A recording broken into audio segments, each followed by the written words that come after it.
वाक्य थिले वाक्य ईश्वर थिले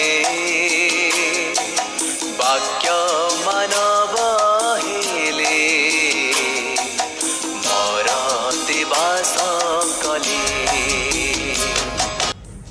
25th March is the feast of the Annunciation of the birth of Emmanuel. Mary found favor with God. God, through angel Gabriel, asked Mary to become the mother of God. A conversation took place between angel Gabriel and Blessed Virgin Mary. The angel announced the will of heaven, the message of joy. Mary listened patiently to the explanation of the angel on the mystery. Mary recognized angel Gabriel as a messenger coming from God. She said yes to the angel in her little house at Nazareth. By saying yes to angel Gabriel, she said yes to God himself. Through her obedience, Mary, the second Eve, repaired the disobedience of the first Eve. My dear sisters, it was a historic moment in the history of the world. When Mary said yes to God, the world became flesh. A virgin became a mother. Mary became the mother of God. She became the temple of the Holy Spirit. She became the new tabernacle. She became the co-redeemer along with her son Jesus Christ. The feast of Annunciation is very special to every daughter of charity. On the feast of the Annunciation, daughters of charity, approximately in 91 countries, renew their vows.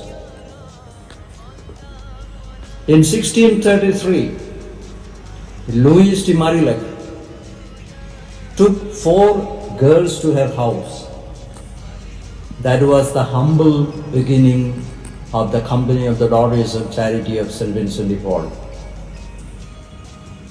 Both St. Vincent and St. Louis wanted the girls to give their life totally to God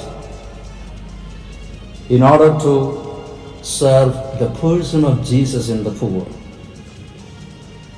They remained 9 years without pronouncing any vows.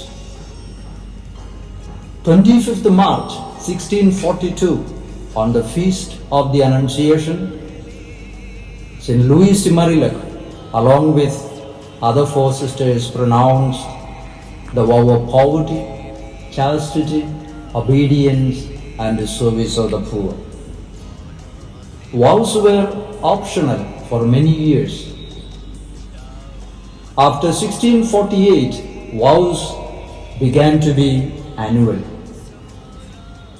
Since then, the company of the Daughters of Charity allowed sisters who completed between 5 to 7 years of their vocation to renew or to pronounce their vows for the first time. After 1801, renewal of the vows became indispensable for all the sisters who liked to remain in the company. Vow is a deliberate and a free promise made to God. It is a fuller expression of one's own baptismal call. The one who makes the vow to God has the obligation to fulfill it. Vows enable a daughter of charity to focus her entire life on God and the people of God. A daughter of charity is not a religious. She is a member of a society of apostolic life. A sister becomes a member of a religious order when she professes her vows.